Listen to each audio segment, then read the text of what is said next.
Anytime we're in the shoot house, it's the culmination of all of the different tools that we've built. It's the physical, it's the mental. We're doing live fire training, so you have to really be locked on. So shoot house training just in general is very, very intense because all of our skill sets are tested. When you have a shoot house training day, you're already like really locked on. I have had to reach like deep into my soul on this to tell myself, if you're trying to come back, or if during your comeback it's apparent that you can't do this, then it's not about you. Me coming back to a team like this where seconds count and, you know, we're potentially saving lives. If I can't do the job and can't do it for real, I'm not coming back.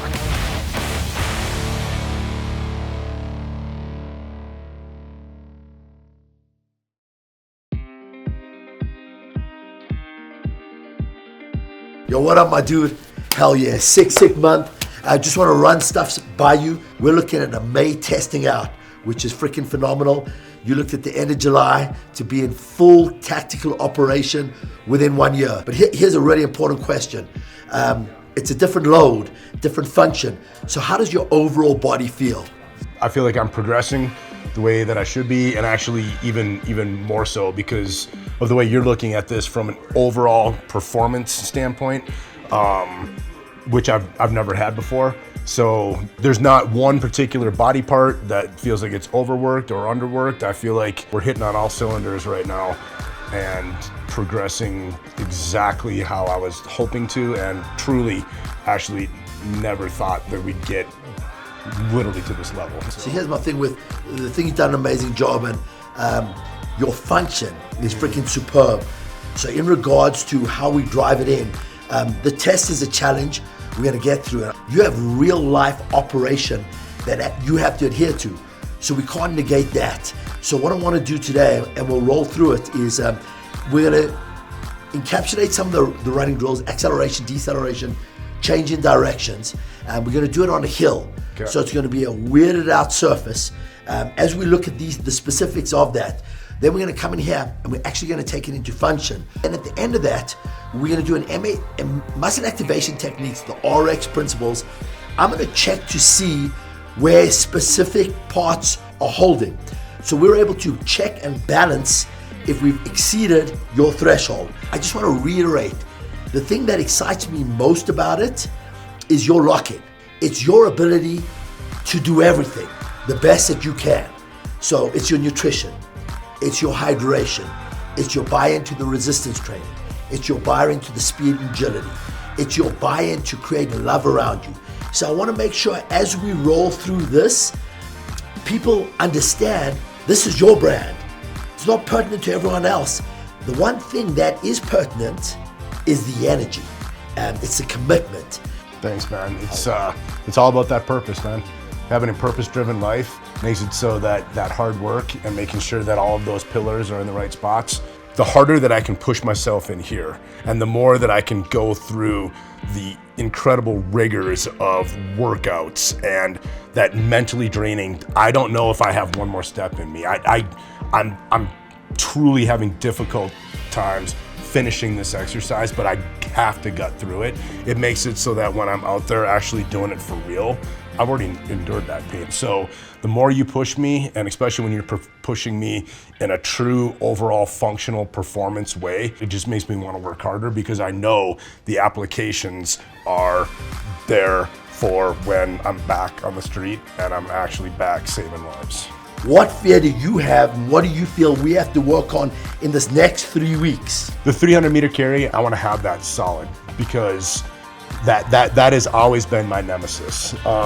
The just learning how to manipulate myself over that fence. It's something I've never had to worry about which leg goes over. So there's that, and then the making sure that my mechanics are correct on that drag. I can do drags all day long, but making sure now with the leg that I have those proper mechanics so that through every one of the tests, as the tests go on and on and on, ending up with that 4-mile assault bike, that my body is performing all the way through it so that I can get through this without a problem. Okay, so let's do this. It's a progressive load. Yep. We're going to introduce function to it. Yep. This for an NBA individual would be this is the game. I'm going to take you non-BFR. We're going to go through some of the things that make you nervous. First, we're going to do the speed and agility. Then we're going to lock it into function. We're going to smash it. We're going to see where we're at. Let's do it, killer. Love it. Boom!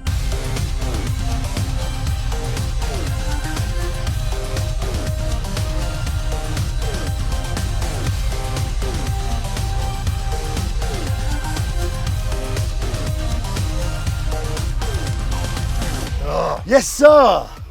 Stop second guessing this. My dude. Now here's what I want. Look, real life situation. You're gonna go up to there. I'm gonna tell you stop. Double leg. Whatever leg I call is the front leg. Hit.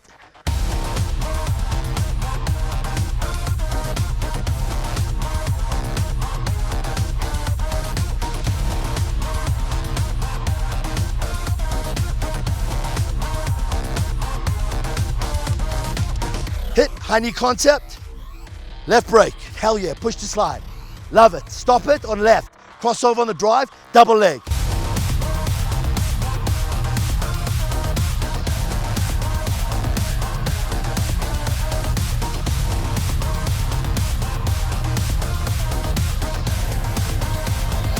Yes sir, now go, high knees.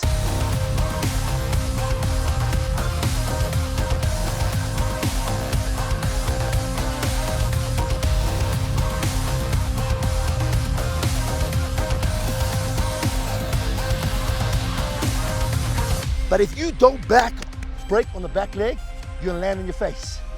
I want you to push full distance. So over here, go faster on your backs, rights forward.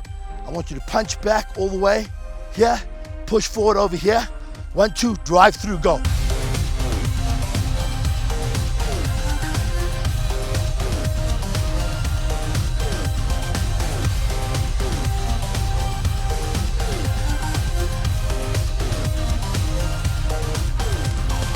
Nope. Yep, that's right. You went on the front. Yep. Do it again. Yo, listen, J Kid, What? don't overthink it. Here we go. Right leg is forward. Yes, sir. No, right leg is forward. back. Right leg is forward. On the stop, right leg is forward. Yep, on everything, right leg is forward. Okay. You're turning towards me. You got it. You got it. Yo, give me 20 seconds. Breathe. Listen to me. Listen to me. Listen to me. Stop thinking. Just go into the mechanics. It's not a situation here. It's not a situation. Right, You're right, just right. running, okay? So listen to me. Stop thinking.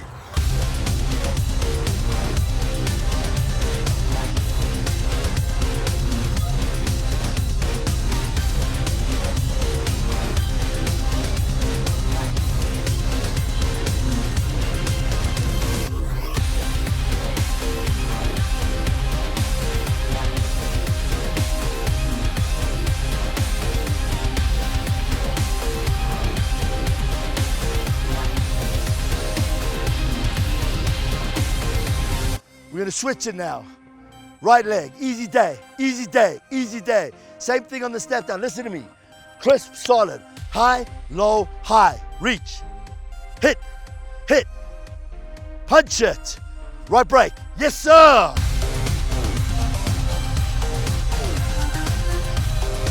Yes sir, get a sip. Awesome, my guy. Whew.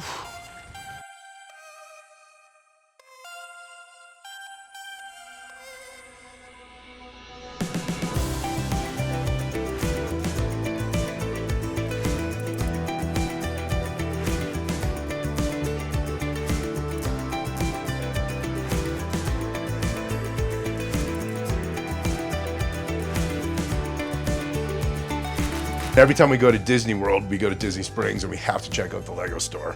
And I'm walking through and they decided to bring out like a remake of an old school, like late 1970s, early 80s model, and it was this. And I remember getting this model And I looked at her and she's like, are you kidding me? Like, we're here for a lacrosse tournament and you want to buy this giant Lego set. And yes, sure as anything, after this, I brought this Lego set home. Brody and I put it together, and there we go. Then my dad passed. And after my dad passed, my mom, we moved her into an apartment, and I would go on Monday nights and we would eat together, and I would just sit with her and she would buy me a Lego set. It was so great. It was like literally like everything together between my kids and the memories and me and my brother and all of the childhood stuff.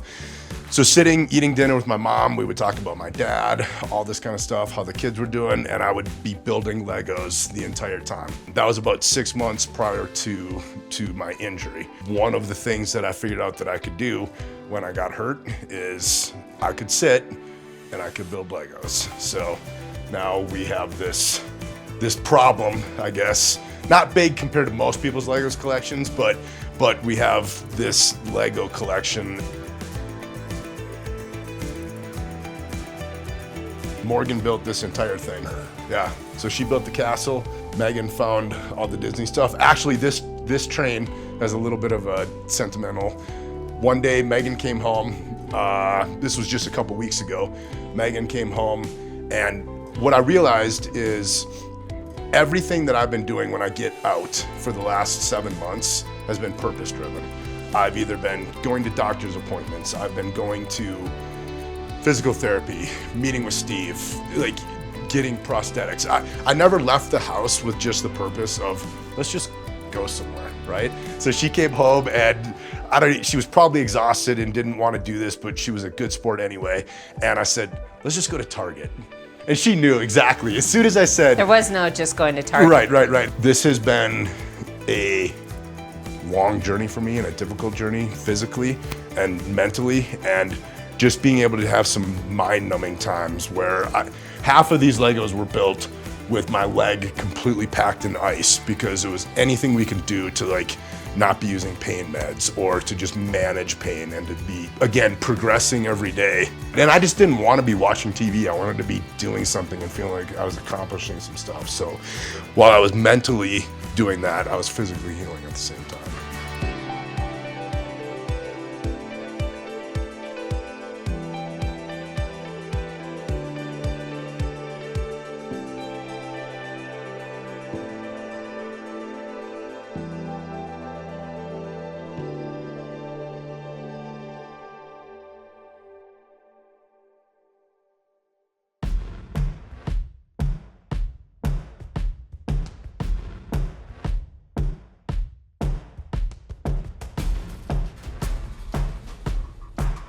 If I can get back to the unit and be a fully functioning part of this team again, I'm here.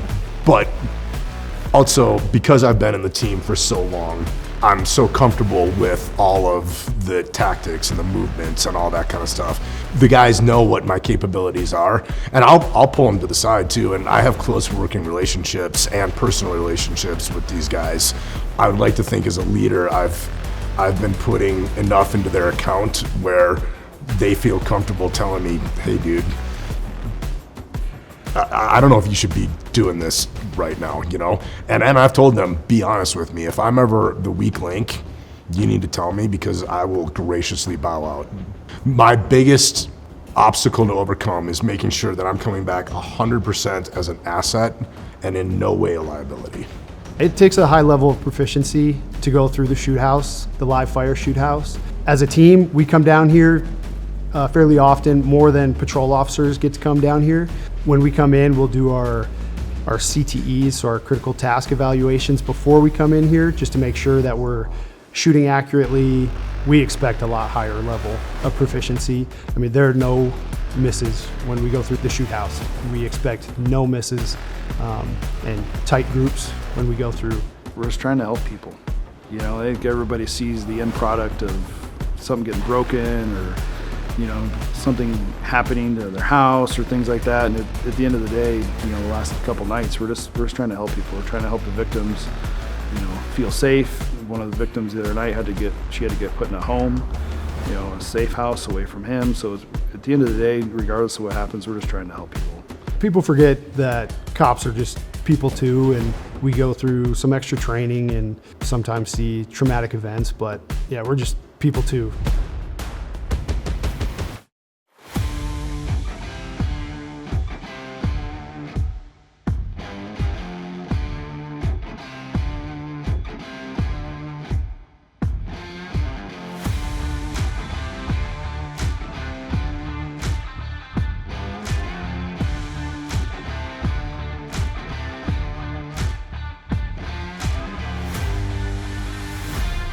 Lock it in, power out. I want mechanics.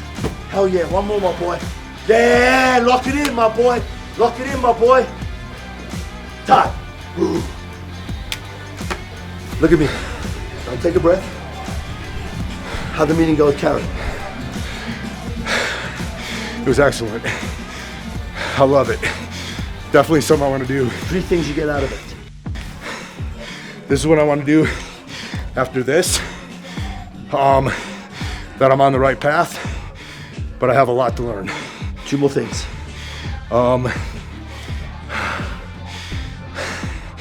The more genuine you are, the more willing people are to listen to your story. One more thing. And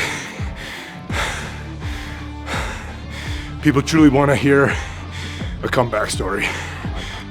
My guy. Way to do what? Kaboom!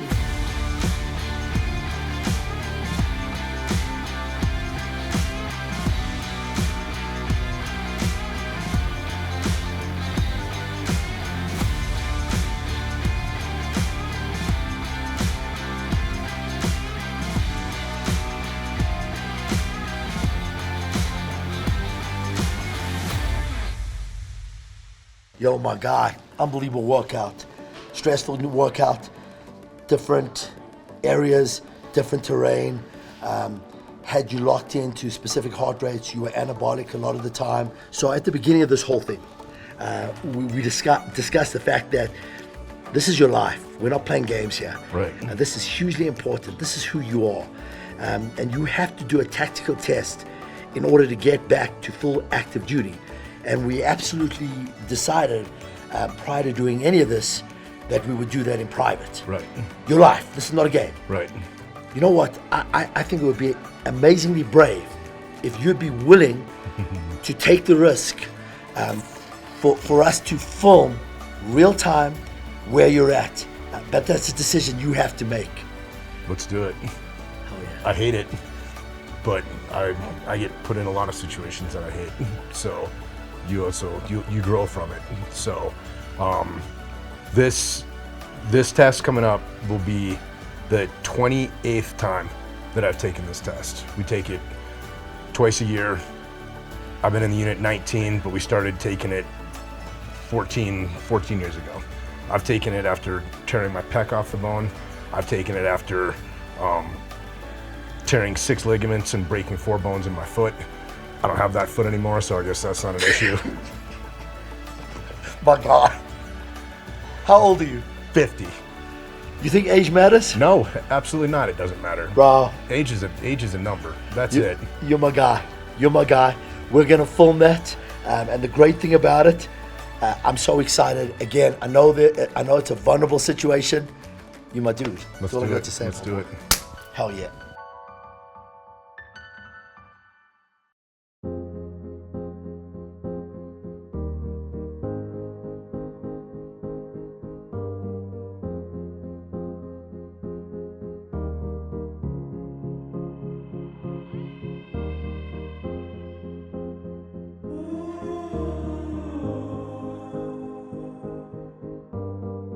Knowing that today was kind of the first day that I've got to go and retest all of those skills was a very cool experience, because everything that I've done in this shoot house for the last 15 years, then with what I'm doing with Steve and the training that I've been doing with the team, like all kind of came together and made it so that there was honestly not a moment today that I thought about my leg. There was not a moment when I'm doing the runs that it was like, I'm an amputee.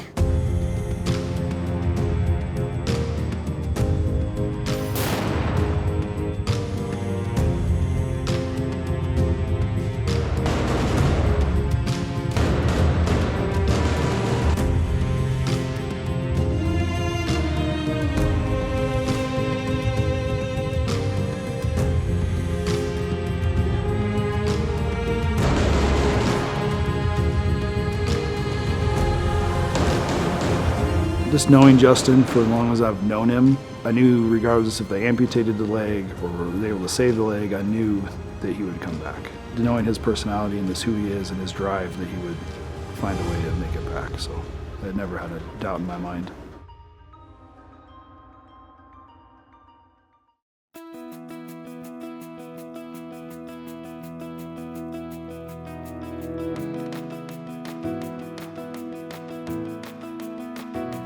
Everybody, round of applause for Sergeant Justin Josh. Thank you. So as Kelly said, I'm a Denver police officer. I've been with the department for 27 years, right?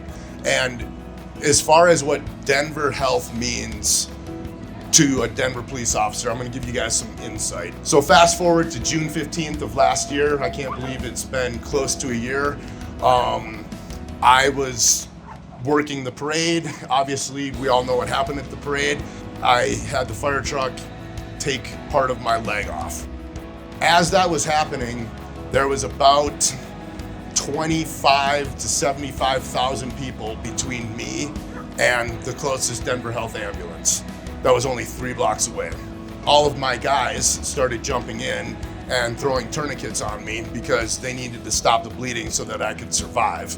Denver Health was actually providing that life-saving aid, even though they were 3 blocks away, because all of the guys in the SWAT team go through extensive medical training on wound care, tourniquets, all of that kind of stuff that's put on by Denver Health. So when I got through the doors on an ATV versus an ambulance, the emergency department did exactly what they're supposed to do. And I had a dream or a premonition while the truck was still on top of me. One of 2 things was gonna happen. Either I was gonna die in front of 1 million people because this truck was gonna continue to roll over me, or they wouldn't be able to get the bleeding stopped. Or as long as I was alive going through the doors of Denver Health, that was not gonna be my last operation. I was gonna go back and I was gonna be part of the unit again. Some of you are survivors, but I don't really like using the word survivors. I would much rather use the word thrivers. The fact that you are here shows that you're putting in the work and you're doing your thing, and you're not just surviving through a traumatic incident, you're thriving through it. So for all the thrivers, for all the supporters, for all of the family that are here, thank you guys so much. I really appreciate you guys all being here and supporting this incredible hospital.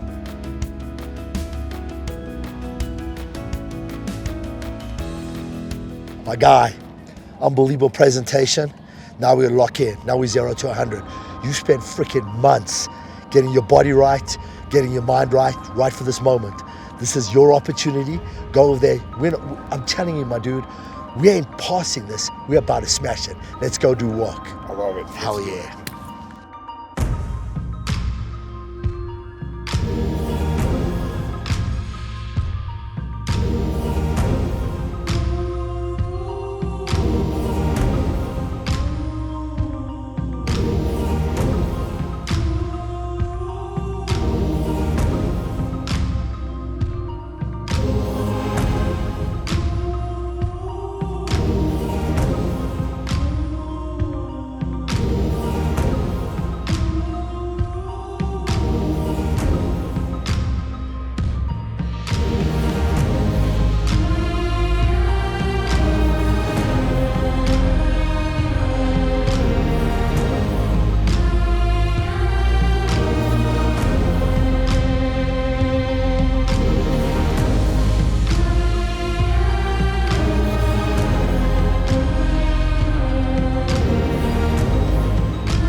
If you were inspired by Project Kaboom, we hope you'll turn that inspiration into a donation. Your support of PBS 12 helps create more fun and meaningful programs like this one. Learn more at pbs12.org/donate. Kaboom!